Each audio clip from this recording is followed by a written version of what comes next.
The fart whistle. This is a great practical joke in a quiet room. You're walking through a quiet room.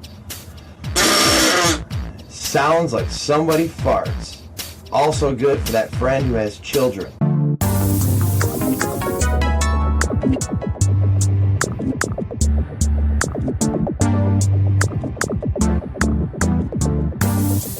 It's been a while.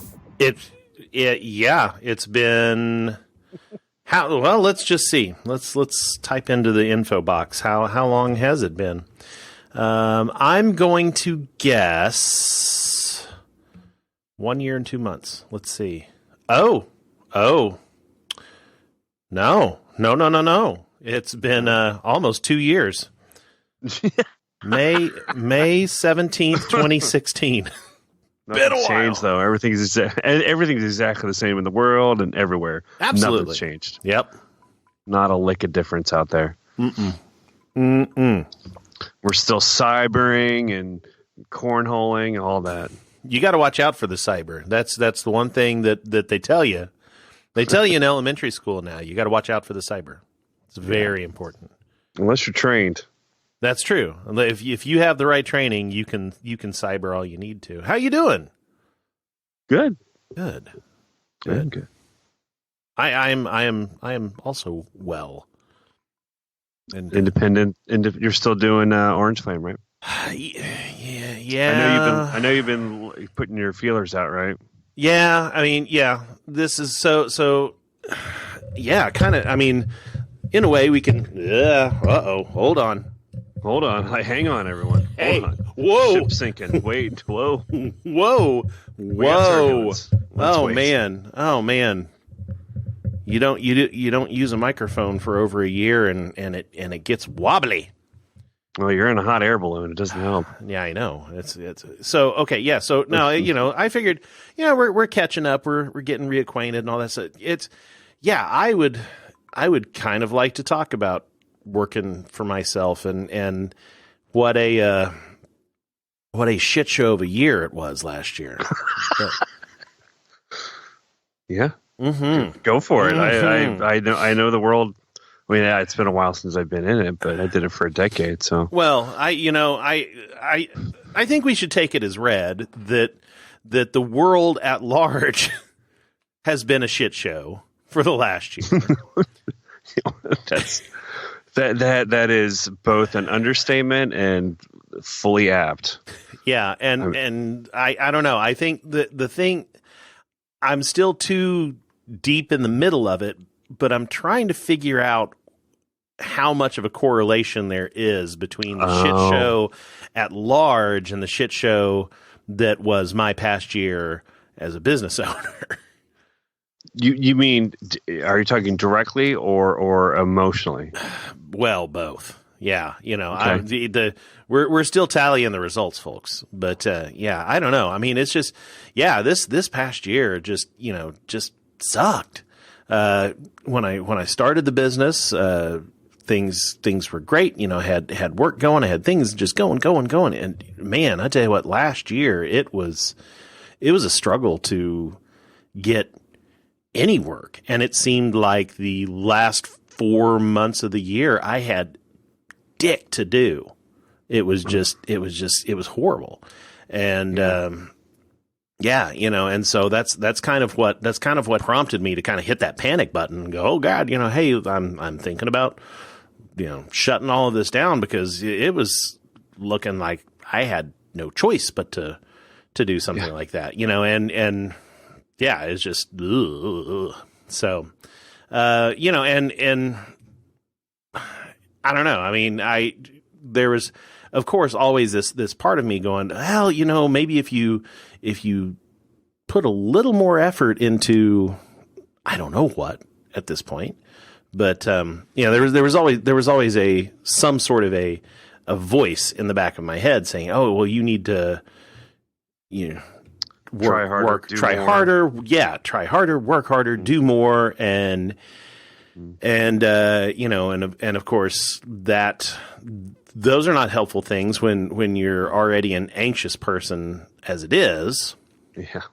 And besides the fact that the desperation cycle for freelance is a death knell, because you start taking everything and anything because you don't believe that there's something else coming. Oh, yeah. Or you're so afraid of, based on everything that's happened before, that there isn't any light at the end of the tunnel. And you're like, well, it's been bad. It's probably going to stay bad. So I need to work and I need to find anything, literally anything. And you undercut yourself and you work more on something than you ought to, meaning you're cutting into your own profits and your own time, your own well-being, all of it. Yep. Yeah. Oh, yep. I am well aware of the. Oh, yeah. I mean, I've got the satanic panic. Yes. There is somewhere out there is my, $500 website special page that is not linked to anything, but it was there, and I was passing it out, Yep. And I have my you have those shame designs that you do. You're like, this is not even close to my best work, and this is nothing that I would ever tell anybody that I worked on. Mine was a gutter company. I drew a cartoon beaver. A cartoon beaver for a gutter company. Yeah. And I made their pitch book for like $500. Wow. Did you at least get to name the beaver, or did it come pre-named? No, I think it was pre-named, and you could probably guess what you would name a beaver if you're very uncreative and not me, the people. It was Bucky. Beaver. Yeah, I was gonna say Bucky, Chucky. Yep, that's it. Or Bucky. Well, yeah, Bucky. That's of course. That's super sad. I feel for you. Yeah, I understand. Well, I mean, it's that's the freelance dilemma. It is, and I mean, at a certain point, I did look at jobs, didn't take one. I started to try to go with the mentality of, well, I want to be a collaborative agency, meaning like I am a person alone, but I can work with other people who are alone, and collectively we can do a lot more, like what Super Friendly does and some other people out there. But that was, how long ago would that have been now? It's 2005, 6. There just wasn't that kind of stuff happening. So I couldn't really find someone to be like, hey, I'm not real good at this thing and you're really good at this. How about we collaborate together and go after some big clients and do that? But it just wasn't out there. Yeah. It's like it's a cycle again. I feel like literally it's a cycle again of freelance being a little bit of a difficult slog right now. Yeah, well, and that's also something that I really wanted to do, and I even got so close as to start. I at least grabbed a copywriter, and we got to work together on something, but it never turned into a thing where I could keep using that copywriter over and over, or right. And because again, the budgets kept going down because of the panic and and taking the smaller things, and the more small things you take in, and you can't collaborate the way you want to because you're so busy being heads down working on this stuff that doesn't get anywhere. Yes. And you're trying to think a step ahead. Yeah. Like, well, I need to think about the next thing coming in. Yeah. Well, yeah. Never can. Going, and then it's always. I mean, this is probably universal true, but I'm sure it is. It's like everything's on hold and then everything goes active at the same time. Oh yeah, yeah, absolutely. And and now that I'm trying to figure out this exit plan or figure out what to do. Hey, guess what? I got an email. Just this evening, about 30 minutes before coming down here, that this website that I pitched back in October, I want to say, they're ready to kick off next week. Oh God, yeah. And so now I got to figure out what to do with that, and It's a thing. You're just looking for that one little, that one addition to your snowball, so that it'll just like, oh, now we're moving, now we're cooking, now it's getting bigger, now we're rolling. Yeah. Well, and that's the thing. This email was great news, because this was like, a big project. Hey, this is this is the kind of thing that I want to be working on, and it's in my wheelhouse because it's Boy Scout related, and so on and so forth. But now, now it's like the timing's weird, but I can't wait to start on it. So, I'm really happy that it's finally here. So it's, yeah. You just might have to be working longer hours, I guess. Well, yes, I will be. I absolutely will be, for at least a month or two. And I'm fine with that because I got some catching up to do on the old wallet. So it's greatly needed. Yeah, I always feel like my anxiety just contributed to my stupid decisions. Like, you read stuff and everyone's like, set your rates, be good at saying no, keep track of all your hours, like so much confidence. Like I could never have it. Just never had the confidence. And why do you think that is? I was like, no, I'm a piece of shit. I'm not very good. Yeah, well, sure. I need to be happy with what I can get. If I wait too long, then my family's going to starve. There's all sorts of reasons. Sure. The same problem where it's like, I have to put food on the table. I have 3 kids to support. I can't dilly-dally around. I can't put my foot down and be like, no, I'm going to wait till the perfect thing comes through, because that doesn't help anyone. Yeah. I don't want to live off credit cards. I don't want to ask my parents for money, whatever it might be, Yeah. And then that's the way anxiety works. It's a lovely shame spiral. I mean, it's a hobby of self-destruction. Yeah, it is, and so, which brings me to an interesting thing. So I kind of, I had a revelation today, kind of, but I think it's been bubbling in the back of my head, and it kind of comes full circle to what the hell is this show about now? I don't know. What is? Well, okay. Well, here I'm going to pitch you an idea. Here's what I think. Here's what I think our show that we're 20 minutes into should be about.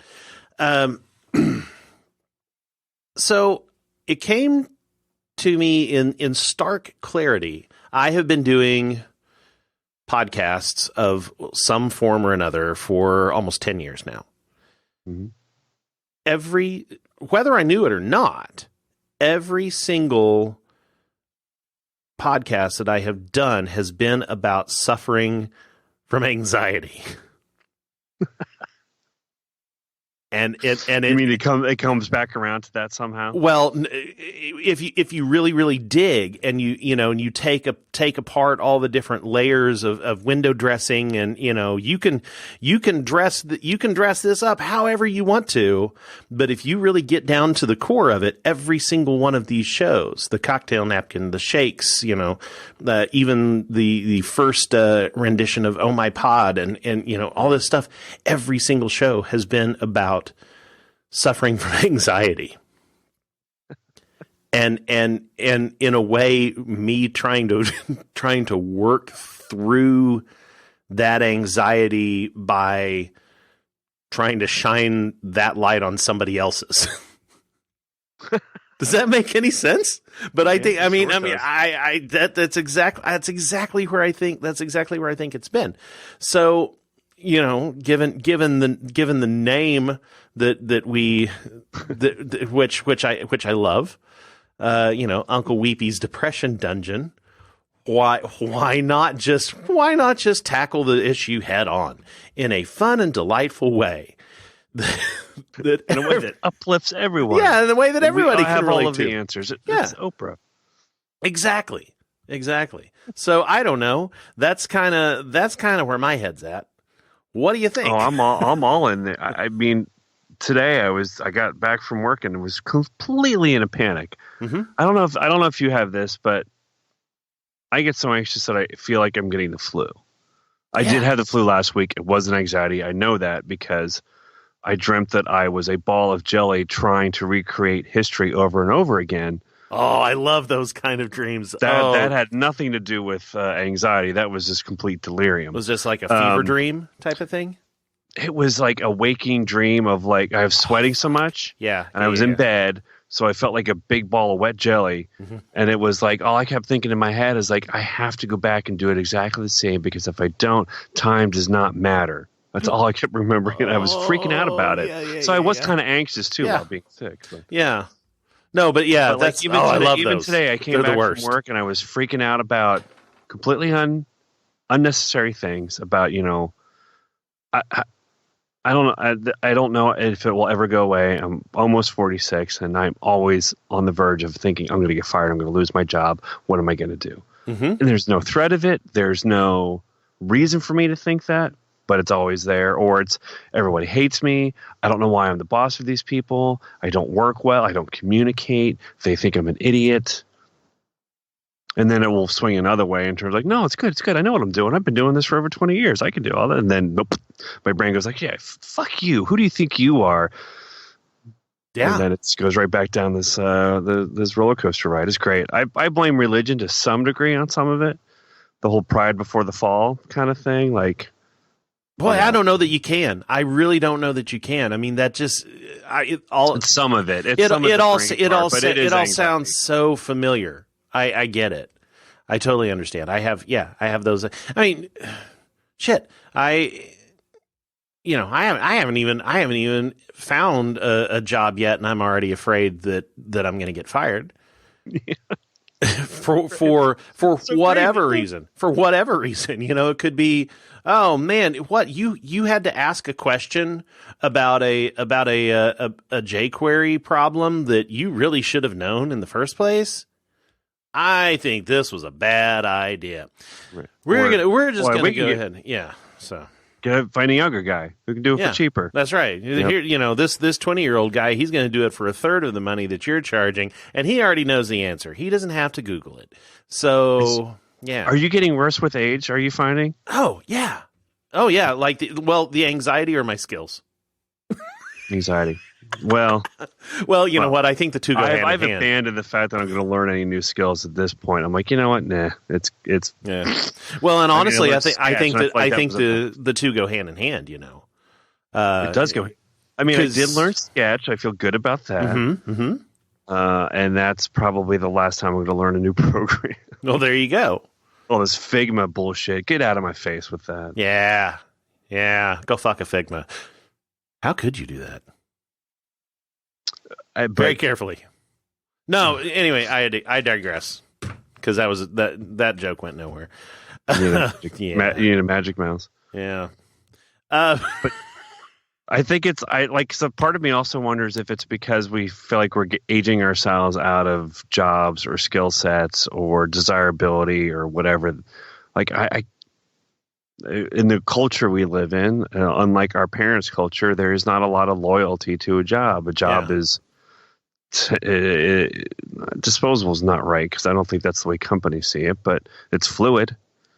Yeah. Well, in a way though, it happens because in part of what happened to me this past year, that whole thing, with the cheaper, younger, et cetera, it happened to me. I worked myself out of a client basically because I had, so my entire career I have been this unicorn that knows how to do all the, oh wow, this is a guy that can do web stuff, but also animation and video editing and all of these things that, nobody can do that. Wow, you're a very valuable asset to have in our agency, et cetera, et cetera. And I had a client where, that's what I did. I just did all these random things until they hired some young guy, random guy. Wasn't even his job to do all of those random things, but found out that he could do all these random things. He came out of the box already unicorned up. And, right, and then, it's native for these it's native. And then suddenly it was like, you know what, you are an incredibly talented person, but, we're going to just give all of the work that we've been giving you to him, which sucks because it was retainer work. It's the best kind of work. Yeah. Yep. Contract work is the best work. Yeah. And so, And I mean, and that was really, that moment was really kind of when the snowball started rolling down the hill. Yeah. And I don't know whether it was, because I mean, it wasn't like a huge retainer, so I don't necessarily know that it was a financial thing for me. Although the overall money certainly was noticeable that it was missing. But I really do think that it was that ding of like, you are, you're no good. You should be put out to pasture because you're the old guy that, now you've got all these young bucks that, they know, every single one of them knows all the things that used to make you so special. And, and then I think that was it. It just it all went to shit from there. Yeah. It's not based in complete irrelevance, Yeah, no, but I mean, and even though it may not have been something that I completely thought about all the time.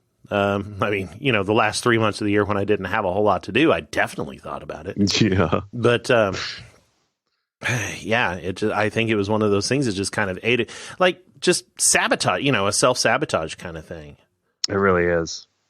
It's terrible because then the bad thing is that it's in my kid. Like all of my kids have anxiety too. Oh. And it's awful because you see it and we're like, oh God, I know that behavior. That's exactly what I do.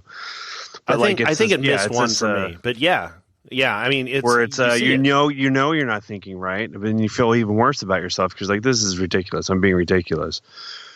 But then there's those like the problem is that you can't let your guard down because once you do, then there's those times. That's when you get the punch. Like I thought, I made my own company. I was the co-founder of a company. It's only going to go away on my request. No, you can have a whole board get rid of you because your other co-founder isn't necessarily a big fan of you. Boom, you're out.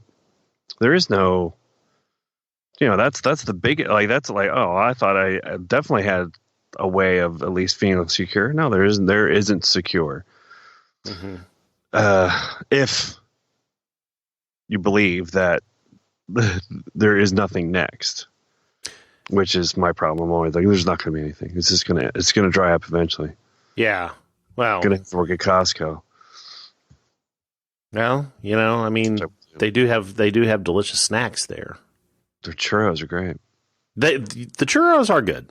Yes. And there's the same people work there all the time. So, there's some stability for it. And I could leave work at work. That'd be nice as well. That would be nice. That would be good. Yeah. Yeah. This is a story that's gone around all over the place. It's like a parable, if you will, that I think it was like some company I think they're like a giant cruise ship or a boat or something that had these really big old boat engines that were really hard to keep up and repair. And they had kept getting all these young guys for really cheap to come in and try and fix it. And nothing was working. It always kept breaking down. And finally they said, there's this one guy who's out there. He's an expert. He's old, but he's been doing it forever. They called him up and he's going to charge them an arm and a leg. And he gets in there. He spends 2 minutes, but he fixes it. And they're like, we paid you all of this money. And all you went in and you spent 2 minutes. How can you justify charging that much? He's like, because I went in there in 2 minutes and knew exactly what your problem was and I fixed it. Meaning like as we get older, we are quicker and better. And that's why we can charge more. And that is why that we're worth the money because we know what to avoid because we've been doing it so long. Like you can look at a young guy, he's going to make stupid decisions and take too long and dawdle on this and go down dead end paths or, think more about himself and what's trendier, what's flashier, what can get him into like all those things that you learn to get over because it's unimportant that it's my one saving grace of why I feel like I can always get a job next is because of those things. So if nothing else, Jeremy, hold on to that. Yeah. Well, we're old and we're grizzled and we know what we're doing. And you're not the first person to say that to me regarding all of this. And yes, you're right. You're absolutely right. Doesn't mean it sinks in, but you have no. to. Yeah. I mean, you know, you're gonna probably have to tell me that about 20 times before I even begin to believe it. But yes, absolutely. Hey. So what else is up with tomorrow you? Tomorrow I'm gonna go to work and I'm gonna be depressed. I'm gonna suck and that's you know, I actually am feeling I'm feeling all right because I'm at the end of a project and it's getting close to, you know, it's like that good feeling of finally getting rid of a project that you've just been looking at for a little bit too long. Yeah. Finally finishing up. Yeah. Did you look at any work for like a product per se, like not more agency, more something that you spend time on it, refine it, keep going back over it? I really didn't, and mostly just because I didn't find anything. I'm trying to think of what's out in that way in terms of. I didn't really find anything. You know, one thing that I did run across quite a bit during the search, and you know, and I talked about it on Facebook, was the problem that since I have spent my entire career doing a little bit of this and a little bit of that and a little bit of everything, I ran into the problem that I wasn't really qualified enough for anything because I knew too much of everything. Yeah. And so there were a lot of people who were like, well, you know, I mean, it's obvious that you've got a ton of experience, but you look too creative and we need somebody who's an engineer.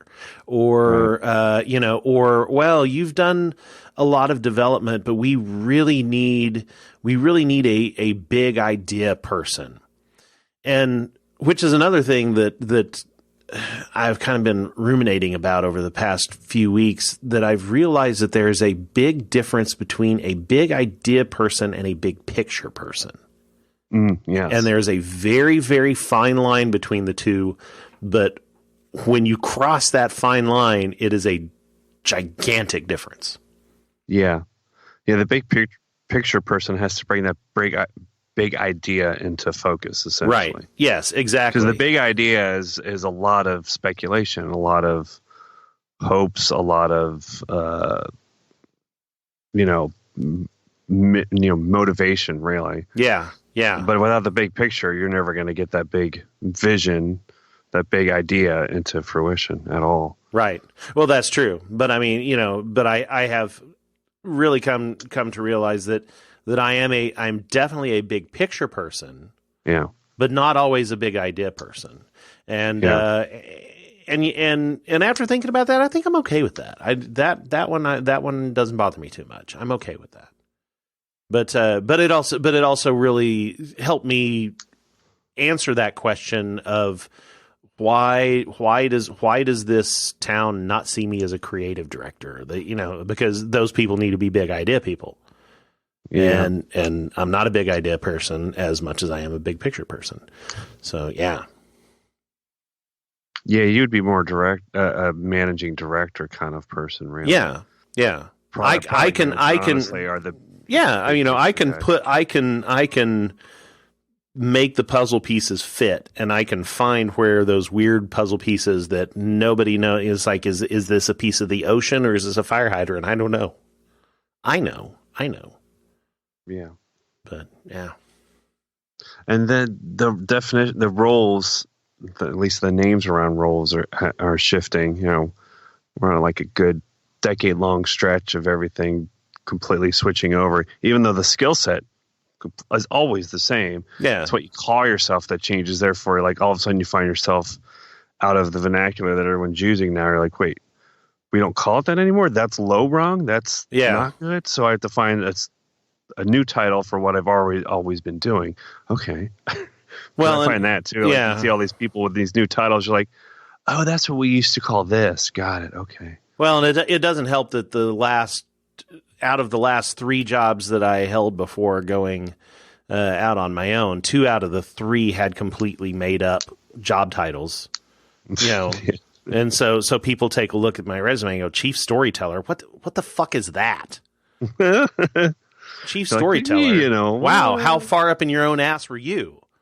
You know, and I mean, Like, We're riding the wave, baby. We're riding the wave. It's like, Just make up any title we want. Yeah.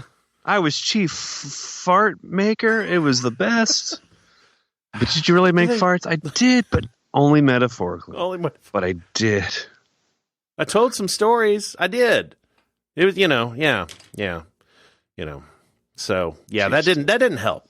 That didn't help. No, it's a crapshoot. Everyone's going to have their idea of what to call something, and it basically, as long as you can figure out what you're good at, they'll figure out the title for it. Yeah, but that's hard. Even if you have to make it up. Yeah. But it is hard to find like a title. Like, is it operations that you're good at because it's big picture and it's guidance and it's setting up all the pieces? Well, probably not, but it sort of is. And yeah. So I think I'm just gonna make a pact with myself that I need to work towards whatever it is that I do. That the job title just needs to be wet leather stropper. And SVP. Yeah. SVP of wet leather stropping. Yeah. I mean, it's a growth industry. That's what she said. No, that's way too old of a joke. Oof, bad joke. Evil. I haven't even been drinking. I was so sick last week. I've wow. Bourbon, no nothing. Just out. I've lost about 20 pounds. Really? Pure Gatorade weight. Oh man. Also, a diet of 5 days straight of Gatorade does some really fucked up stuff to your deposits. I was going to say feces, and so yeah, I was on the nose with that. Yeah, you are. It is a nightmare train where you're just like, I don't know, I smell sick. And oh man, there's nothing worse than when you yourself can smell that you smell sick. Yeah, it's bad. And then immediately anyone nearby, I'm like, oh God, what? And you're like, hand raised. My bad. This is me. On me. It's just my sickness. But I'm going to go lay down and sweat it out again. So bye. Oh, yeah. And if you see the time wizard coming by asking you how I'm doing with my task of making sure that our infinite universe is continually cycling through on our quantum drive toward equilibrium, let them know that I'm working on it. Thanks for listening to Uncle Weepy's Depression Dungeon. We want to hear from you. We're not exactly sure all the different ways that we want to hear from you, but definitely for now, you can get a hold of us on Twitter at Uncle Weepy. So follow Uncle Weepy on Twitter. We want to hear your stories of anxiety and, I don't know, help. Everything is chill. I'm going to put on some slippers. I'm going to bring out a dusty old dirty toilet bathrobe and tell people what to do very gently. Hey, this shit you're working on right there, it's dope. But you got to do it over, bro. I'm a lady. Doesn't matter, bro. Do it over. I am your boss, and I don't do design. It's looking rad. Keep it up.